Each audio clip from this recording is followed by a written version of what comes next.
Anyway, first I want to thank Marilyn and the organizers for inviting me. This is almost 40 years after the first time I presented, so I'm really pleased to be here and present all the work that I've been doing over the last 40 years or so. So my plan is to introduce you to biofeedback, review its medical and consumer applications, and provide a basic demonstration. I just want to start off with a question. What does India's Olympic gold medal winner have in common with the Italy soccer team and NASA? And I'll answer that later on. So, as we go through it, you'll get a feeling for it. So you've all heard of autonomous vehicles, robots, and decision-making AI programs such as Watson. Yet we live in an autonomous world, the best example being nature itself. Consider all the bodily processes you don't have to consciously control. Imagine if you had to direct them all. You could do nothing else. It's only when something goes wrong that you're forced to intervene, usually in the form of medication or dietary changes, and less often in a self-control strategy. It's increasingly clear that the best way to delay or avoid disease is through prevention. Eating a healthy diet, exercising, sleeping well, avoiding risky behaviors, including some spiritual practice, and managing stress. So for the last 40 years, I've immersed myself in the field of biofeedback.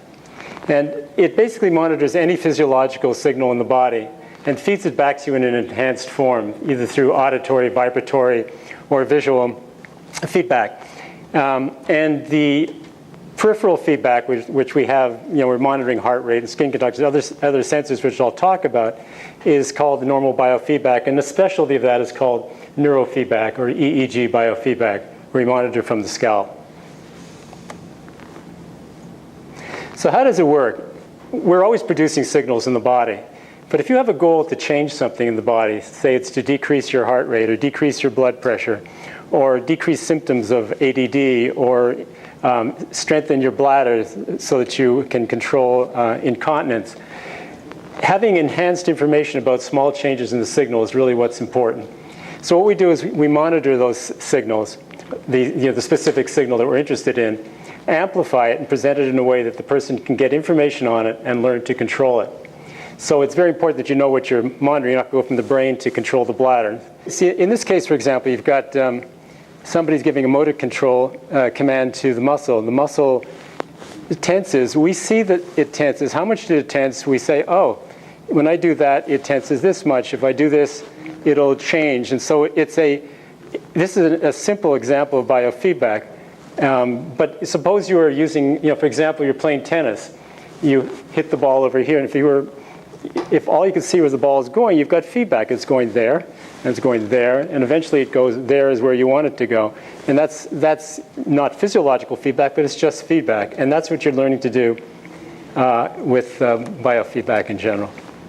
So some of the pioneers of biofeedback included Dr. John Basmajian, who taught people to actually control single motor units in the arm. And that actually has led to the field of rehabilitation medicine, where you can use muscle feedback to control muscle activity. Dr. Joe Kamiya, somewhere around late 60s, discovered that subjects could actually control their brainwave activity. And he has actually led to the idea of brain control and eventually to alpha control biofeedback. And Neil Miller taught people to control their blood pressure and heart rate and intestinal motility. This is Elmer Green. In 1970s, he hooked up a fellow named Swami Rama in India to a QEEG. And he discovered that this fellow, when he went into meditation, produced huge amounts of alpha activity. Very popular. People said, oh, meditation equals alpha. And so people started making alpha machines to teach people to meditate. And it's basically a byproduct of meditation. It's something you can use to help you with your meditation. It is not meditation all by itself. But it certainly got people interested in biofeedback and neurofeedback. So I've always been very curious about medicine, and I already had a master's degree in electrical engineering, and I heard about this field of biofeedback in 1974 at the American Psychological Meeting in Montreal. And I saw the devices, which were huge, weird-looking devices, very medically oriented. I thought I can do that, so I built something in a little pill container with a couple of pennies on it. And as you get stressed, the tone went up. As you relax, the tone came down. And then I got friendly with the people at Concordia University, the sculpting department, and ended up making several models. This is one that I started the company with this, and we actually made about 12,000. They made out of walnut and gold-plated brass. And you just rest your fingers on it, and you hear a tone, and as you relax, the tone goes down. As you tense, the tone goes up. So it was the first really portable biofeedback device. At the same time, I entered the doctoral program at McGill in experimental medicine and had a doc and postdoc grant and worked with GSR to control pain and eventually with angina patients with the cardiology department. Again, just using the GSR, but later, but measures sympathetic nervous system arousal. So why do we use biofeedback? It requires adopting a holistic view of yourself while taking an active role in the healing process. And you do this by encouraging positive behavioral changes. The approach is in sharp contrast to the use of medication, where something is invasive and is done to you rather than you doing it yourself. A recent report into the clinical efficacy of biofeedback concluded, biofeedback is appropriate for those who prefer to take control of their own health or who don't respond well to traditional medical treatment. So this is the most typical sites on the body where you'd measure the signals. Skin conductance is measured from the fingers or the hands or the feet. EEG is from the brain over here. EMG is which is electromyograph, is muscles, is from any muscular area. So you can do it from the legs, the arms, wherever. ECG is your heart, or EKG. Photoplethysmograph looks at peripheral blood flow, and that's a sensor that you put on your finger, and it picks up the pulsations in the finger, and often used for relaxation. Respiration, you put a band around the chest or around the abdomen to teach abdominal breathing. Temperature, cold hands usually indicate stress. You teach people to warm their hands. And then there's all kinds of sensors like force, angle, sound level, etc., where you can use that for feedback as well. So the first device I designed, as I mentioned, was a skin conductance device, or a galvanic skin response. And we put a fixed voltage, about a half a volt, across the fingers. And then we watch how the current goes through your fingers related to how stressed you are. What happens is, as the sympathetic nervous system increases, the pores in your fingers open and the electrolyte concentration increases. And that produces, and in this case, you'll see it on a meter, a tone will change, and you can get it from there or there. But the feedback is from the change in the opening and closing of the pores and the electrolyte concentration. And it's very, very sensitive, which I'll demonstrate to you in a moment. We've got a bunch of the units here. So it's one of the basic signals. It's the signal I prefer the most from all the signals that are out there, including brainwave activity, muscle, and all, because it's almost instantaneous. If I go like that, within 3 seconds, I'll get a like that. And that's one of those are responses from some kind of stimulus. And the nice thing about it is that you can train yourself to say, oh, that just happened. I'm going to get a little response, but I'm going to come back down quickly right after I've got that. So this is the unit that followed the GSR1, and this is the GSR2. And we ended up making about a few 100,000 of them. And mostly we sold them through catalogs to psychologists and hospitals, and became it's interesting. I mean, there's so many out there, and I keep getting emails from people and letters saying, I used your unit, or bump into people who use it, because it really does help you get in touch with yourself. This is like a 64-channel EEG monitor, which picks up signals from all over the brain, and we can look for abnormal patterns, and often that's done in looking for head trauma or attention deficit problems. This is done for assessment. Most of the feedback's just done with a 2-channel system. These are the waveforms we're looking at. So delta is, basically it's just deep sleep, and you don't see very much of that in the normal brain when you're awake. Theta is sort of daydreaming imagery, and this often actually happens a lot in children who have ADD or can't pay attention. You'll see these sleep spindles popping up, and alpha is the sort of meditative state that you get into. I was talking about earlier. And SMR is that zone, that focus state when you're doing something, and you can be driving a car or focused on something, you're not even aware of it, but you're just doing it really well. And we train athletes to do that often. And beta is high beta, is sort of anxious, busy thinking. So we can look at all these frequencies by just breaking them down using what's called the fast Fourier transform. There's something called the mind mirror. We actually made a version of that where they've got sort of a Coke bottle. Maxwell Cade was the fellow who invented this in England. And it produces this deep meditative state, which is like a Coke bottle pattern, the high frequencies and low frequencies combined. So usually we're monitoring EEG from 1 or 2 sites. In this case, we're looking basically at CZ in the top of the head and using references to the ear. But it is frequently used to teach for ADHD, learning disabilities, PTSD, and migraine headaches. This is a typical training screen, one of the screens we created. And when you're in the zone, whatever that zone is that you define, whether it's suppressing a theta and increasing SMR or whatever, the little leprechaun will start collecting gold coins. And so the child or the adult who's doing the training doesn't really have to know or understand the signal. All he has to do is know that keep the thing moving, keep the leprechaun moving. And it's a trial and error. It's a little bit, it's operant conditioning, like the pigeon that's pecking at all over the cage and suddenly hits a lever and he gets a food pellet. And that's what it is. It's trial and error, and you eventually get to figure out what it is.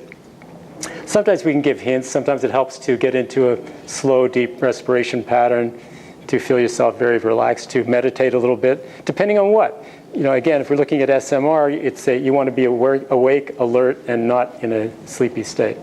Electromyograph sensors monitor activity from any muscle. This is on the frontal muscle, but you can do it from arms and legs. And it's often used for paralysis, for post-stroke rehabilitation, and for muscle re-education. There's loads of applications, as well as for incontinence, to strengthen the muscles. I have one question. Yeah, sure. It's a very abstract. I always knew that you can monitor these brain waves, but actually, what's happening in the brain? How do we produce these waves? Can you just give us a... Well, we're always producing a multitude of brainwave activity. It's a mixture of everything at all times. If you're very sleepy, if you close your eyes, you'll produce beautiful bursts of alpha all the time. And if you don't, then usually that's an indication you may have a problem. But open eyes with alpha is difficult and also can indicate a problem if you produce too much alpha. But some people have trained themselves to do that. And actually, I'll talk about that after, but I think this is one of the dangers of some of these really cheap EEG headsets. People are doing things where, if I can be successful at training someone to suppress ADHD symptoms, if I give them the opposite feedback, I should be able to enhance it. And some of these things products are actually doing that. They call it focus, etc. But this is not a great place to be monitoring from. It's much better to get it in other locations, but they're harder to get from because there's hair in the way. So respiration, you get it from either the chest or the abdomen, and often you look at the ratio for deep abdominal breathing is what you're generally looking for. And that's really one of the best ways to relax. Okay, so if you wouldn't mind, all of you, each of you, just take a really deep breath now and watch what your body does. Okay, so how many of you noticed that your stomach went in when you took a deep breath? That it went in? Put your hand up if your stomach went in. 1, 2.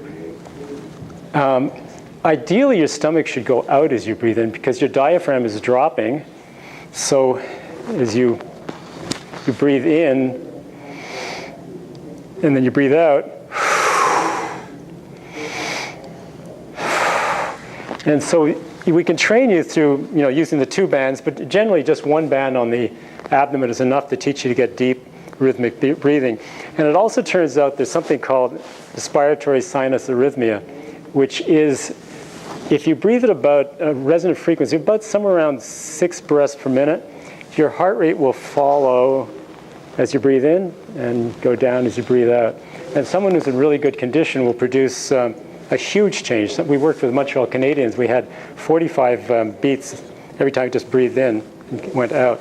And one of the indications of potential heart disease is very small change, 2 or 3 beats. It means your blood pressure response, the baroreceptors aren't responding well to the increased respiration. So, so that's one of the things to do. We actually have I think I'll get there. I think it's in here. Yeah, this is a little program we made for Windows where you can set it to whatever your so-called resonant frequency is, somewhere around 6 breaths a minute. And the bar will go up and down. And usually it's about 3.5 seconds up and about 6.5 seconds down. So like a breath every 10 seconds. So if you follow me now, let me put you through this. So don't overbreathe. Don't go. Just so like. All right. So let's start. So breathe in now. Breathe in. With abdominal breathing. Yeah. Breathe out. Now breathe out.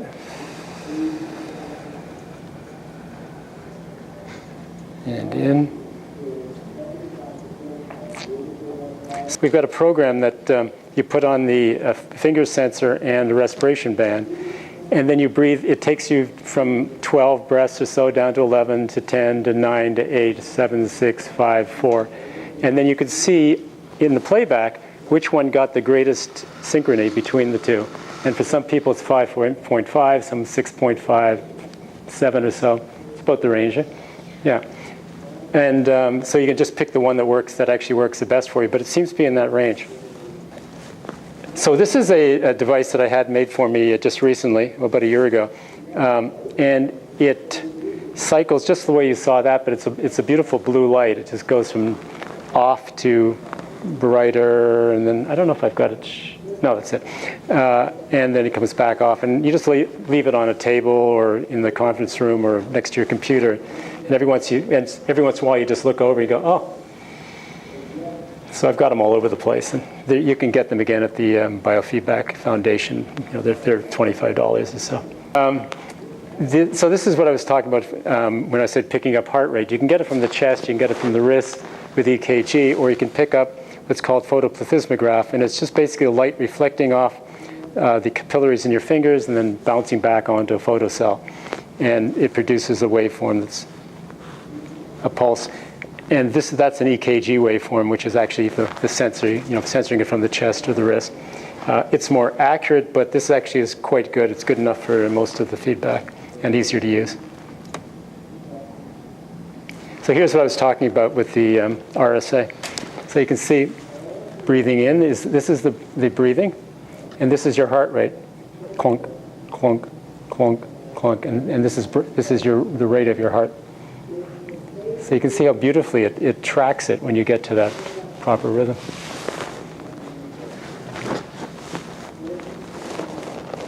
And actually the goal actually is to train yourself to increase that heart rate. And you can do that through the training, through the breathing and all.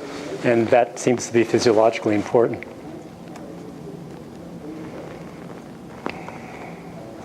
So we can look at what's called, look at the interbeat intervals, and we can do what's called, it's an FFT on it, and we can break it down into looking at the peak, and the peak seems to be, the ideal seems to be 0.1. One above is parasympathetic, below is sympathetic nervous system, which is stress, relaxation, but this seems to be the ideal balance. And that actually happens if you breathe at about 6 breaths a minute, that's what you can end up with.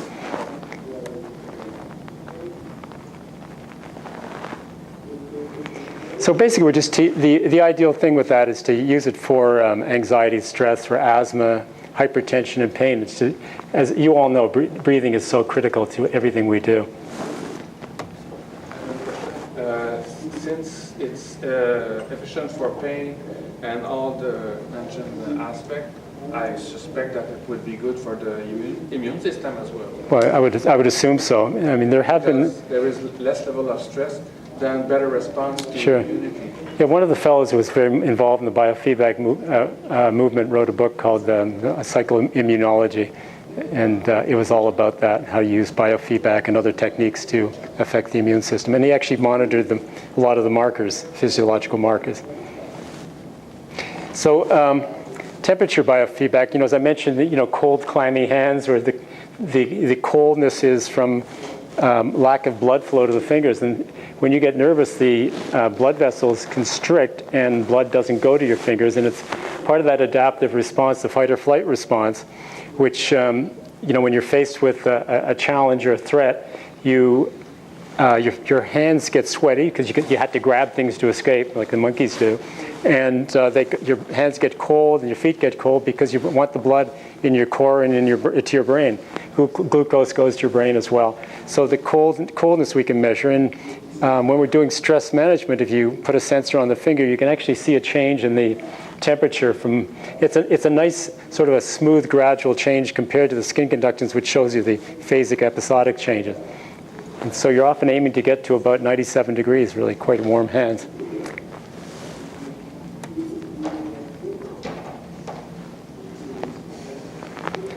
So this is just how it works. Basically, these will compress, will constrict, and you'll get less blood flow to the hands and feet.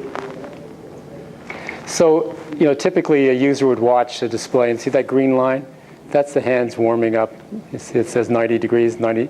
And that's over a period of time, just over about 3 minutes. That's a change in temperature from 70 degrees up to 95 degrees almost. It's quite significant.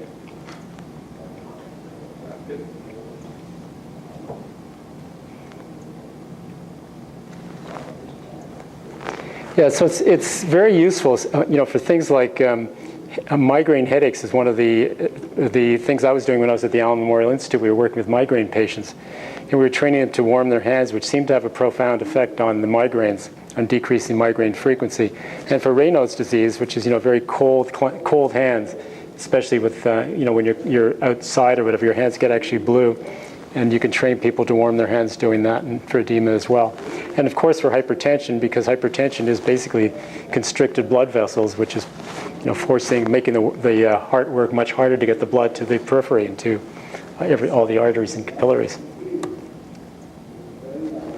So this is a list of many of the applications of biofeedback that have been compiled by the American Association of Psychophysiology and Biofeedback. May I ask, you had edema up there. How does biofeedback work for edema? I think a lot of it is actually just relaxation training and increasing blood flow to the areas. So much of edema and psoriasis are often stress-related. So it's another one of those techniques. The nice thing about the biofeedback is, you can certainly do a lot of this just with deep meditation, tuning into the body, but it gives you instantaneous feedback. So you know that you're succeeding, which is nice. You know when you try something, oh yeah, that's working. So you get reinforced constantly. All of these are more physical symptoms, and a lot of them are related to stress. Yes. Have you looked at any of the effects of the personality or the psychological or the state of being of a person? Because yes, so there. Cold hands, usually somebody that has a lot of constriction in their muscles. Yeah, exactly. Back. Yeah. And if you were able to show them to have warm their hands, and something in their whole energy system is relaxing. Yeah, sure. I mean, there's when I was when I was doing my doctorate, I was working as a behavior therapist. We used to use autogenic training and progressive muscle relaxation. And they're all basically in that ilk. And when you do relax the muscles, you're obviously allowing yourself to let the blood flow increase. And it's all linked together. There's no question. Yeah, for sure. I mean, we certainly create a lot of our own illness. Yes, but how does it work? You have to do it every day. Well, it depends. What are you talking about? Something specific, or were you picking one of these specifically off the list here, or just in general? Yeah, I mean, like it says rheumatoid arthritis, pain, stroke, Yeah. Well. How does it work? Well, I'm going to go into that in detail, but some like for ADHD, it takes about 40 sessions, and you usually come in and work with a therapist once or twice a week. But the brain rewires itself, and it says, I'm not going to produce the theta, I'm going to start producing more of this SMR, I'm going to learn how to suppress. And it's sort of, when you're learning to play an instrument or whatever, your brain actually devotes more area to that, to learning that instrument and playing that instrument. And it's the same. How many times do you have to do it? Well, it depends on the disorder and how serious it is. So as for ADHD, as I mentioned, it's about 40 sessions, a couple of times a week. For stroke rehab, it can be, there's a fellow, Bernie Brooker from University of Miami, who's worked with people 6 years post-stroke and got them functional again. So your brain is really plastic, and there's a possibility of retraining areas. It doesn't work for everybody, but someone has now taken the Bernie Brooker method in Germany and is actively using, we just developed a suite for them so they can keep using it with patients now. Biofeedback often just is an adjunct to other programs, other parts of their therapy. It's not often used just all by itself, unless it may be for stress management and all. But usually it's, involves cognitive restructuring, cognitive therapy, behavioral, and tons of other applications, and medical. All of our products go through FDA. I mean, every single one of them. So we have to prove that they're at least equivalent to devices were out before, or that are, that meet medical standards. So we get inspected once a year by the FDA, and we go through ISO. And so, but if you get something like a NeuroSky helmet or a Muse or one of these devices that are, out for $99 or a couple $100, you can't be assured of what you're getting, the signal quality, or what you're feeding back. I mean, ideally, you should have a therapist working with you to train you at least initially, and then it's possible to take a device home. Most of the work is done in the clinic. People use our GSR, or what we call MyoTrack, for muscle rehabilitation. It's about $500 for the MyoTrack, and that's often useful for muscle re-strengthening, or even well, I'll tell you more about that, the applications after, because I'm going to go through them. You have other questions? Yeah. So this is the ones that seem to be the most successfully used, and so it's stress and PTSD, urinary and fecal incontinence, alcohol and drug addiction, ADHD, autism, hypertension, rehabilitation. And there's several others, but these seem to be the top ones. Head trauma's in there. That include Asperger's? Well, that's all the same. It's that syndrome all the way from ADHD to autism is in there. And stress. Wow. That's actually a doctored photo. I didn't do it, but The machine would blow. exactly. Well, I think his machine would blow. Yeah.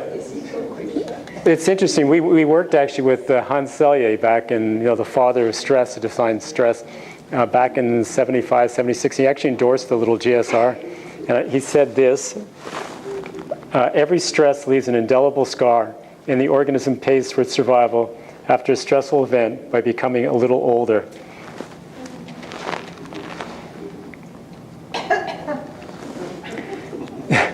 So there's 5 main categories of anxiety disorder. There's general anxiety, generalized anxiety, phobia, panic, acute stress, obsessive compulsive disorders, and PTSD. And they're all treatable to some extent with biofeedback.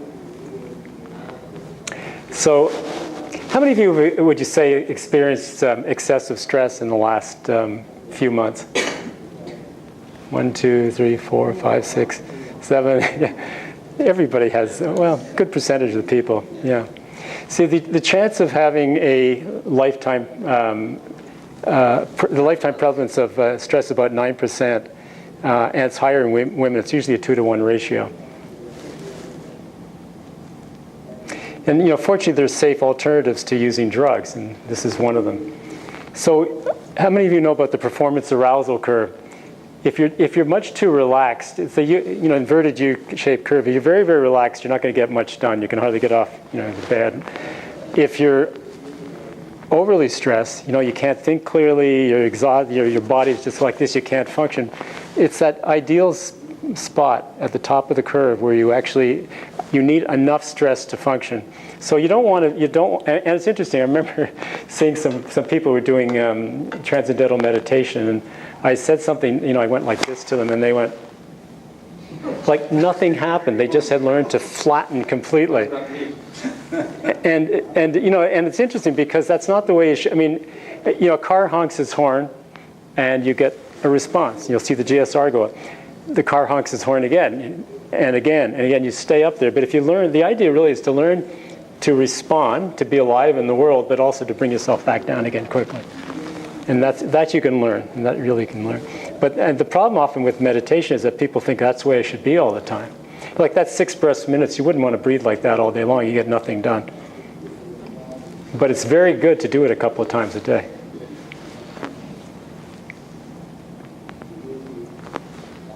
So we've worked a lot with PTSD, the U.S. and Canadian military. And so what happens is you present the soldiers with some of the traumatic events, either through audible stories or through visual, some videos or whatever, or you just have them recount what happened to them, and you monitor their physiology, and you show them which. Often you'll see one channel responds more than another, so you work closely on that to teach the person to actually bring down that channel. And what it turns out is that if you have someone reliving the experience over and over again, but you can dampen the physiological response, the brain says, oh, that wasn't so bad.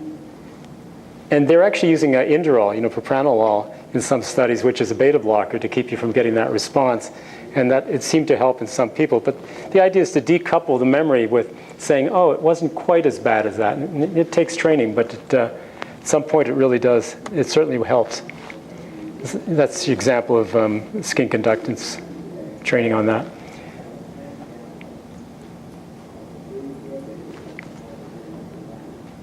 Yeah, this is really interesting. It was a disturbing new study from Argentina. It demonstrated that stress can be a significant trigger for the onset of Alzheimer's disease. Early symptoms of Alzheimer's is found in 72% of the patients who experienced severe stress 2 years prior to the onset of symptoms, versus only 26% of the group that did not report excessive stress. So it's certainly a good reason to learn some kind of stress control procedure. That's a big difference. Yeah. So good reason to learn something, some way of relaxing. Yeah, so one of the things I come up with when I was doing therapy was creating what I called self-calibration, which is say to yourself on a 0 to 10 scale, how stressed am I? And when you get above a certain level, like above a 5, you say, okay, what stress technique do I know that can bring me back down again? And so, with the biofeedback with the little GSR, gradually you learn. I mean, when I put my fingers on, I've got a conditioned response now. I hear, and I just relax. And so,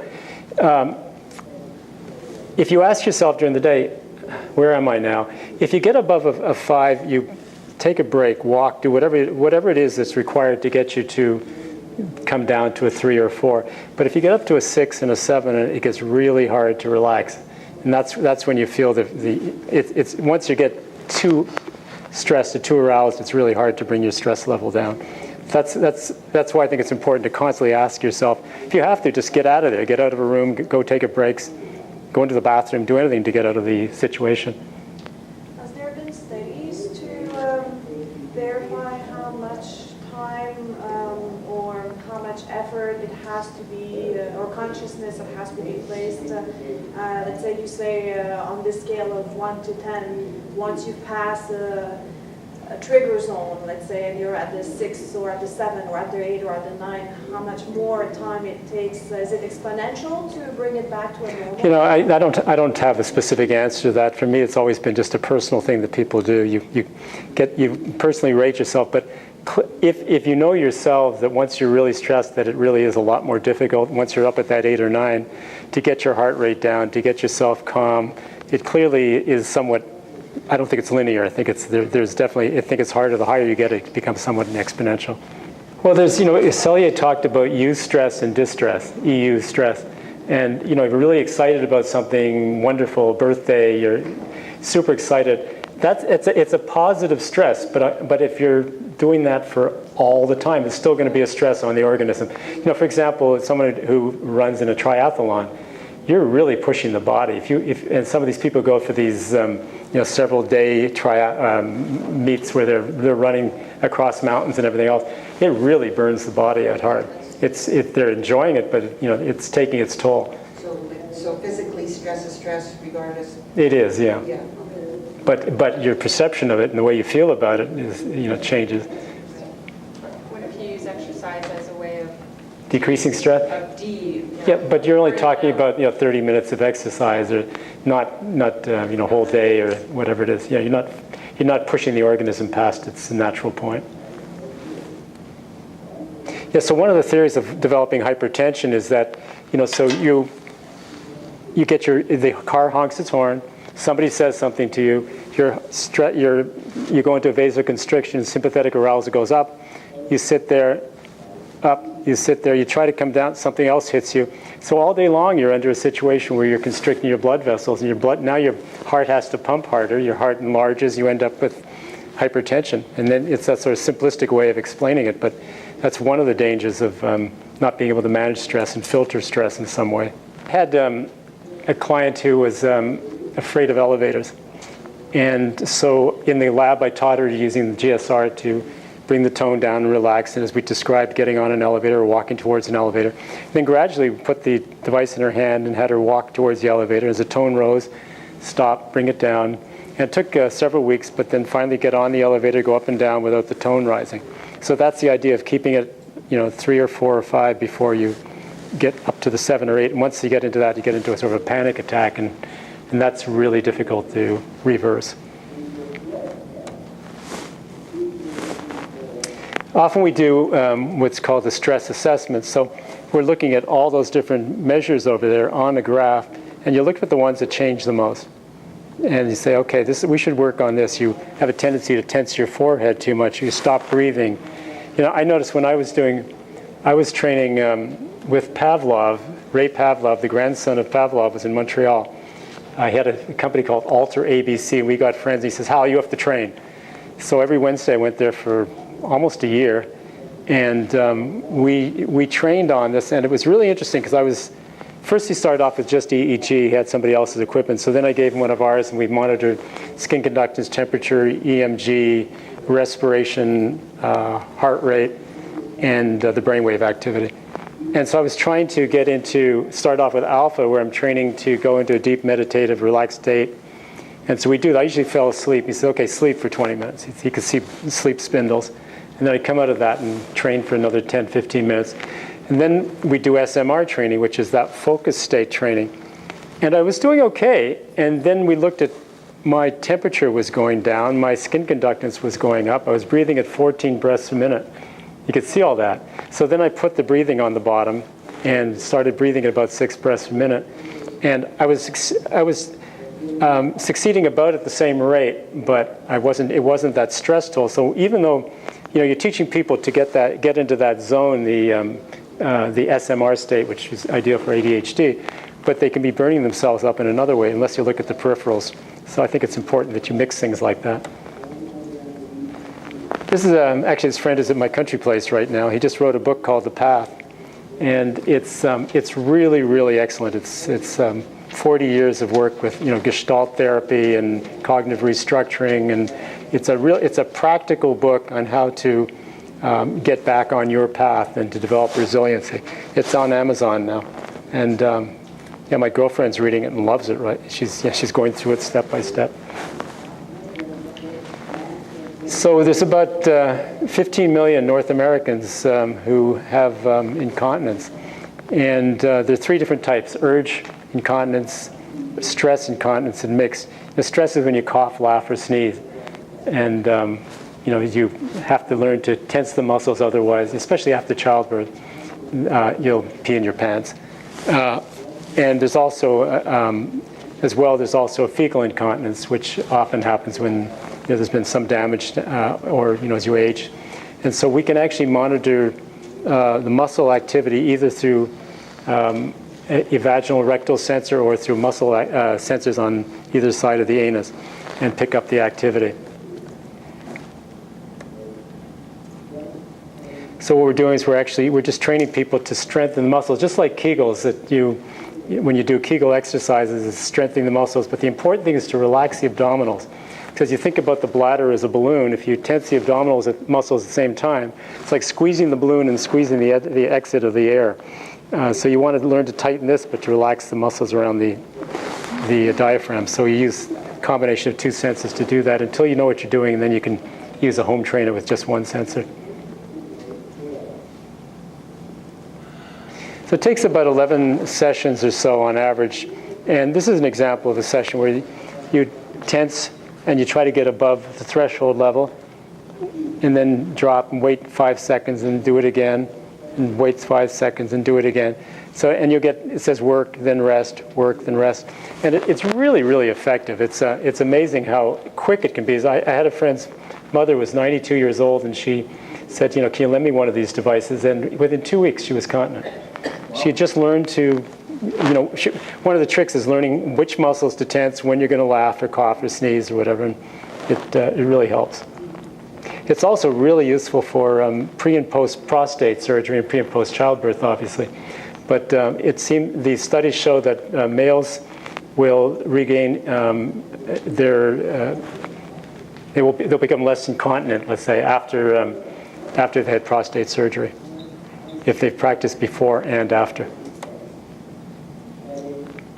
And so home training can be really effective. And these are some of the devices we make. This is your, I don't know if you can see it there. That's the rectal sensor. This is a vaginal sensor. And the therapist never touches. The person just goes in the bathroom, inserts it, and comes back out. And then you plug it into the device. That's that one over there. It's called U-Control, and it's a home trainer. And it tells you to tense and relax, and you can keep setting the threshold higher and higher until you learn to, until you're strengthening the muscle. The middle one is a computerized one, and this is a device that it's a handheld unit which has its own graph on it.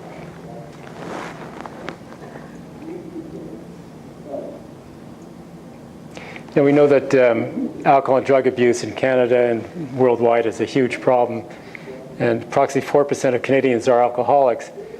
And so are drug problems are also very serious, and it has a huge impact on accidents, rape, truancy, suicide, etc.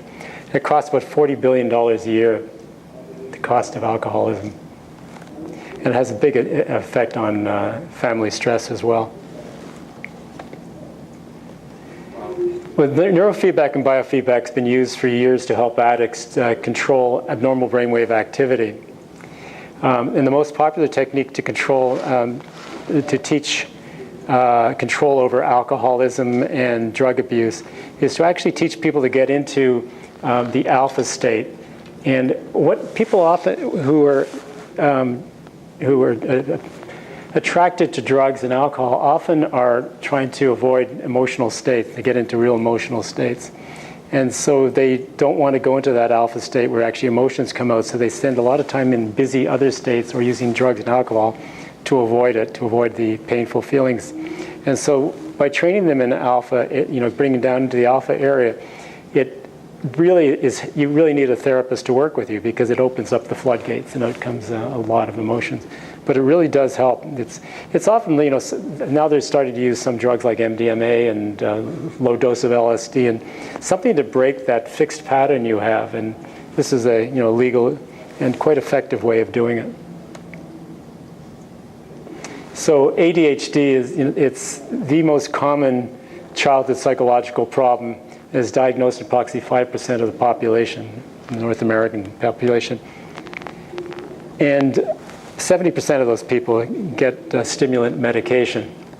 And paradoxically, they're using stimulant medication for kids who have ADHD. And I just don't get it. The cost of using biofeedback is about $4,000 a year. It's about 40 sessions, and it's about the same price as the stimulant medication. Generally, they're looking to see if there's too much slow wave activity in the frontal area of the brain. And it's a ratio often of the SMR and the alpha. So if the ratio of the higher frequency to the lower frequency is really low, that often indicates, it's a relatively good indication of ADHD. Yeah, it's interesting. I mean, kids can play like stressful games. Kids with ADD, and they're really good at it because it's hunt, peck constantly. But when you give them something like do math problems, yeah, it does. And that's part of the thing, I guess, with the stimulant medications in a similar way. Oh yeah, if it's stimulating enough, it's easy for them to focus. Like violent games, they're really good at it. The other thing, of course, is that people are really concerned about the long-term effects of some of this medication.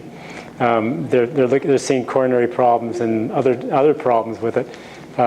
And if you can avoid it, if you can do it naturally, it seems a lot more reasonable. Yeah, one of the things I always thought was that kids who have ADHD may have a sleep disorder, and so they're compensating to try to stay awake. Well, And then you'd look at food allergies and look at everything else that's related to all that. So how many of you know someone who has ADD? You obviously do. And is on medication? Most of them, eh? Mm-hmm. There's people in Montreal who are doing, I don't know where you're from, but there's all over the US and Canada and actually all over the world working with biofeedback or neurofeedback.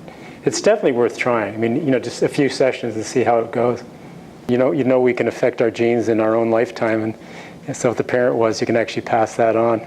So this is a training screen that we'd use with a child who's got ADHD or an adult.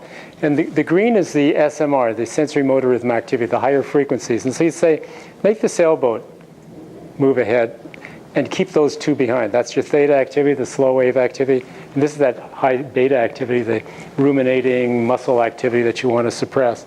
And those it represents, the bars on the left show how we're setting it up for the screen. So this would be, this is the theta. We want to keep it below a certain level here, so it is now. And the SMR, the green should be above that, and this is the high beta, and it should be below that one. And when all those conditions are met, you'll get the green boat moving, and the other ones will not move, and then you accumulate points, and so it's rewarding. That's one of about several hundred screens we have like that. Watching 12-year-old Alex ride his bike, you'd never know he struggles with ADD. I knew that I had a problem, and I knew that I wanted to fix it.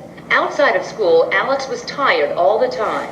In school, he couldn't concentrate. I just couldn't get my thoughts out because I was always like staring off into space. What we're trying to do with Alex is speed up the front part of his brain. Typically with attention deficit disorder, we have too much slow wave activity in the front of the brain. With the help of a listening tool and graphics, Alex can see and hear his brain waves and learns how to increase his own brain activity. That's exactly what we want to have happen there. Several sessions later, Alex is able to concentrate again. So the brain will then learn, oh yes, when I'm reading or I'm doing homework, I'm supposed to speed up because he's getting the auditory response. Over time, Alex won't need the high-pitched sounds to tell him he's on the right track. He's already noticed a difference. From getting ready for school in the morning to doing my homework I can't name a thing to say that this training hasn't helped me in. Alex has found his focus and a new friend. Wow. Yeah, we get tons of that. I mean, it really is very effective.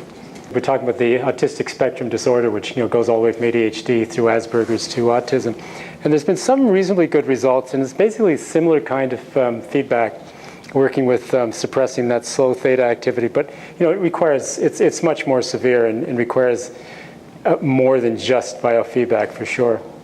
But it was found to increase language skills and emotional and social skills as well as attention. So about 60% of North American adults have hypertension or pre-hypertension, and the people at highest risk are African Americans, the elderly, the low-income people, and people who are overweight. Often temperatures are probably the most important, again, because you're looking at slow changes, decrease in sympathetic arousal, increasing blood flow. And so you use temperature feedback, and it often helps from the hand to the foot. The muscle rehabilitation is really an important area. It's useful for chronic pain, for migraine, tension, headaches, for bruxism, and for paralyzed, to readapt paralyzed muscles, following injury, stroke. I'll give you an example. Our little MyoTrack, the small handheld unit, can be set so it doesn't give you any kind of feedback unless you go above a certain level for 4 seconds. And if you have jaw pain, for example, you can put it on the jaw, and if you clench, nothing happens. Then finally, so you can move around, you can chew, you can do what you want to, but if you hold it during the day or during the night, it'll set off an alarm. So it teaches you to be conscious of the fact that you're clenching your jaw. Or I did it for, actually I just put a trackball on the end of my chair to try to relax my hands. I'm mousing around, and I monitored my shoulder activity, and every time I was using the mouse, I'd raise my shoulder until I finally found a way of putting a holder over here for my hand, my arm, and for my wrist, and then the tension was down. So you can use it for something like that and to remind you of your stress level. Yeah, you know, the idea is it's like meditation. You want to learn a relaxation skill. And this will help you do that. The temperature will give you sort of objective measure of the fact that you're succeeding. We actually had Tibetan monks working with our GSRs, and they were using it as a competition, believe it or not, to see who could relax the fastest. But a lot of the work with transcendental meditation was done using skin conductance. Benson's work back in the 70s. So here's an example. We're trying to teach someone to tense the forearm and relax the extensor. So the flexor and the extensor. And so the white would be the flexor, the red is the extensor. You notice how when I tense one, the other one relaxes. The red goes down as the white goes up. And so the idea is to train, you don't want, you know, when you want to do a movement, you don't want to tense everything because it'll move like this. So you want to learn to just do that, or just to do that. Well, I mean, you're looking at muscle activity, which is a very small signal. It's down to the 1/10 of a millionth of a volt, up to about 1,000 microvolts. And so when you're looking at very, very relaxed muscles, it's a hard signal to measure. But it's for example, someone after a stroke, you'll see absolutely no movement on the arm. So you put the sensor on there and you just tell them to tense it and nothing. But on the screen, you'll see little tiny blips and you'll hear a tone go, and then gradually you'll see a little bit more, and then finally you'll see a little bit of movement to give the feedback. And once you've got that, now you can actually get the feedback visually, and you don't necessarily need the screen as much. But when you've got no activity, the signals are it's so sensitive to the signals, you can use that to enhance it and help you. Often, we also have a device, the MyoTrack Infinity, which if we want someone who has a stroke to learn what a strong muscle feels like, we'll have them just get above that threshold, and then we'll give them an electrical signal, stimulation, and you go like that, and then relax, and then you set the threshold a little bit higher. And so at the same time, you're strengthening the muscle and giving the brain feedback that if I do this, I'm going to get a muscle contraction. And it's a very good combination. Ramachandran did a really interesting study where he had someone who was couldn't move his right arm. But no, he couldn't move his left arm, so he put a mirror over here, and he had the patient try to move his left arm, but the patient's looking at the mirror and he sees the right arm doing this, and gradually the left arm started doing it, saying, "Oh, it's okay, I guess I can do this." So the brain, you can fool the brain into doing that, and they did it also for phantom limb pain, where he felt like his hand was clenched like that. And he just relaxed this hand, and the brain said, "Oh, I'm relaxing this hand." The stimulation helps model it, as does just the biofeedback, because you can see something is making it work again, and so you just keep enhancing that to make it work. So one of the nice things to do is once you've got it, you can take one of the little devices home with you and train at home, because the more you practice, the faster and you'll improve. This is actually a Chinese. Our Chinese market is our second biggest market after the U.S. This hospital has 168 of our devices here, MyoTrack Infinity. Huge hospital, and they're using it. You can see this is to teach for shoulder stabilization, for the problem with the shoulder and popping out of the socket and all that. So it's amazing what they're doing in China with it, but it's wonderful because they realize that it's so important that you can teach people to do this on their own rather than trying to use surgery or other techniques. And you all remember Alan Alda from MASH? He did a little program. That's one of our sensors on his head, using it to show how you use it for bruxism control.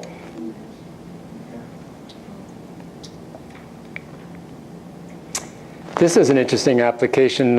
A woman by the name of Stephanie Blaine Moras hooked locked-in syndrome patients, children, to our equipment and had them monitor their heart rate, their skin conductance, and temperature, I believe. And she tied it to music, which she called biomusic. And so when someone would approach the child, you'd hear like a really unique pattern. And it made a big difference to the caretakers suddenly realized there was somebody there.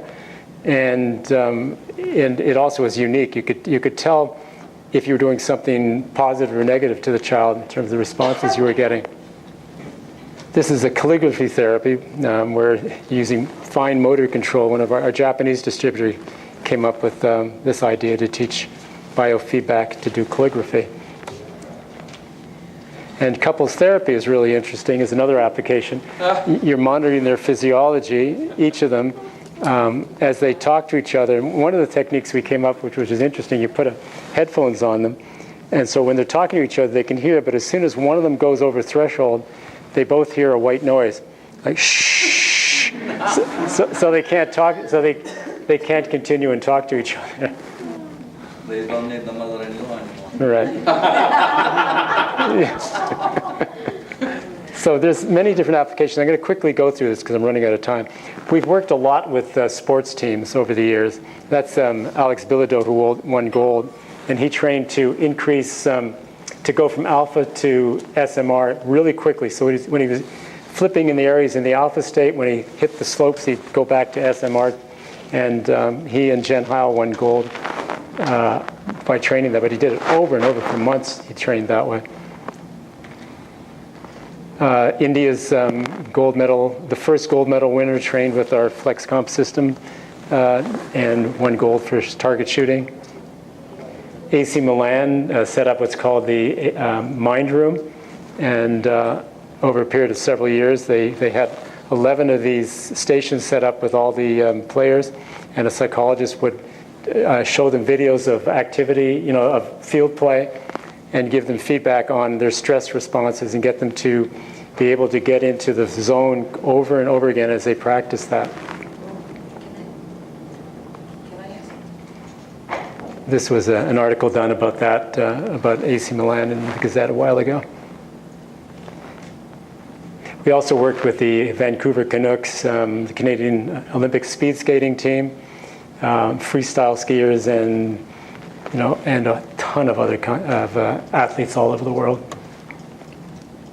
And even Ferrari, we've been working with both the mechanics and the drivers, teaching them reaction time to be able to improve reaction time, changing tires and all, as well as keeping their stress levels under control. And we worked with NASA for years, so they trained underwater, 165 feet underwater with our equipment, to learn to control their physiology and to overcome the stress of working in isolation from the workload. This was an interesting guy named Steve Mann did this thing, brain music deconcert, where he measured people's brainwave activity and produced music with it. And McGill actually bought 64 of our systems for musicians and the audience to be monitored at the same time to see how they interact with each other physiologically. Then I monitored David Blaine, the illusionist, in Times Square as he controlled his physiology while he was so-called frozen in a block of ice for 3 days. And do you guys recognize this fella? Spock.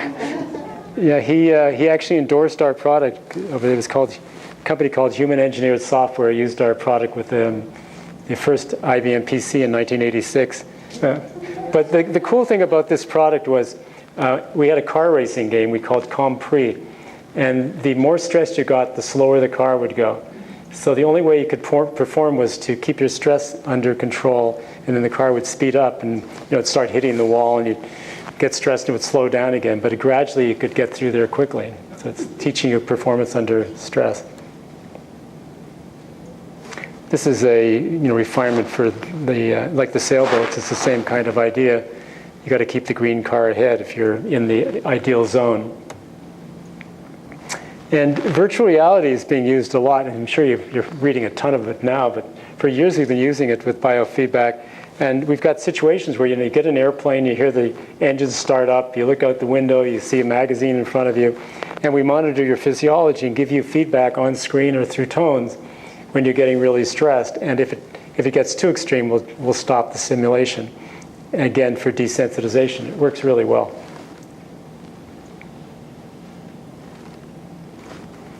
So this is what the biofeedback equipment looked like in 1973. You can see they're all, huge devices and all, and that's when I came up with my little GSR1 and GSR2. And then we introduced all these different programs, weight control, sleep, public speaking, flying relaxed, et cetera, which are all written by psychologists. Actually, one of them, this one was Dr. Sideroff back in 1980, who wrote that book. And they're really good because they were audio tapes, now they're MP3s, along with a workbook that helps you work through the problems that that you have with either weight or pain or whatever it is. And those are actually still in production. And these are our most current devices. So this is the ProComp and FlexComp and ProComp 5, and there's a MyoTrack and GSR. These cover the whole area. Like these devices, you can plug in any of the sensors into any of them, and then they hook into a computer. And then we've got, these are all our sensors. And I won't go into all that, but we've got a ton of that. And the biofeedback software, that's another screen DDA created over there. And the only way, and that's the one actually Alex Bilodeau trained on, was get that damn mouse to move. Only when he got in the right state would the mouse start walking across the screen like that.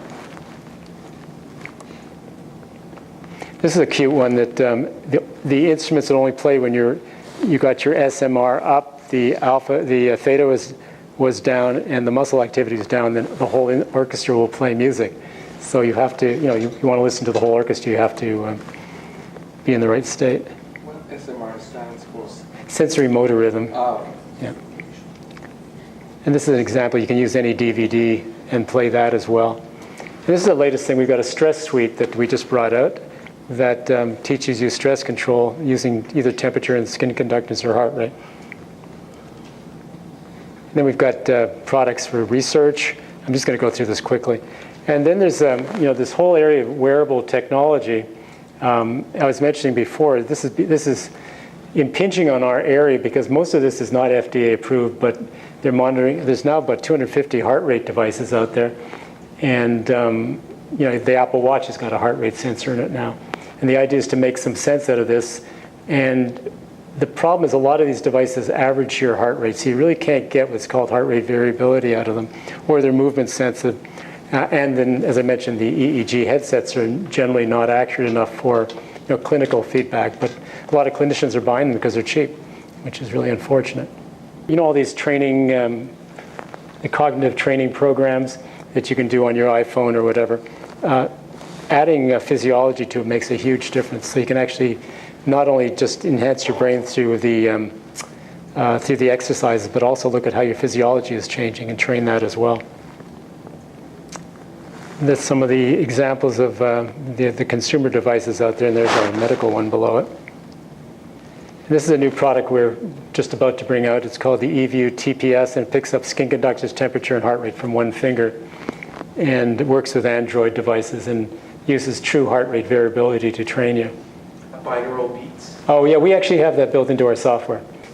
If you're producing your dominant frequency, let's say between 8 and 12 hertz, and you're at 9 hertz, and as you age, your dominant frequency drops in the alpha range, it seems. So what we do is we produce a binaural beat of 9.5. And so what it is you put in a frequency, let's say, of 1,000 hertz in one ear and 1,009 hertz in the other, and your brain just hears like wah, wah, wah, wah, wah, wah, wah, wah. Like if you've got a propeller where one's going faster than the other.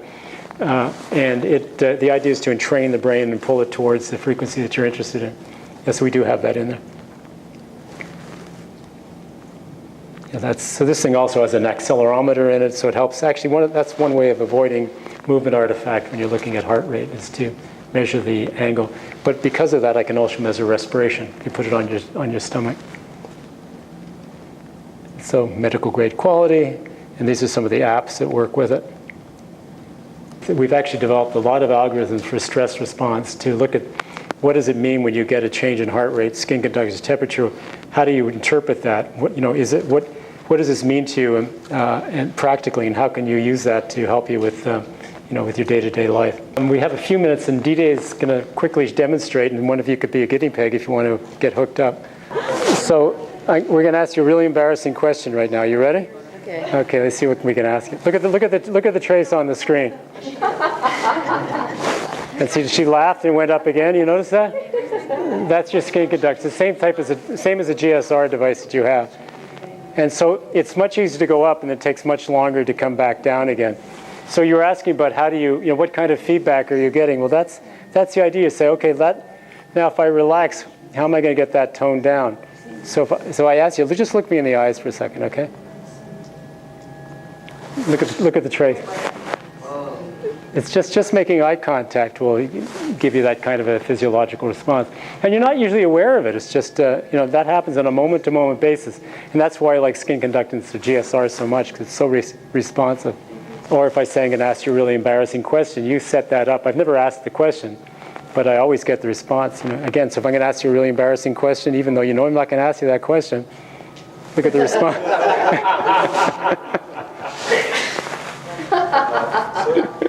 And laughing does it, obviously. See? Thank you very much. Thanks a lot. My pleasure.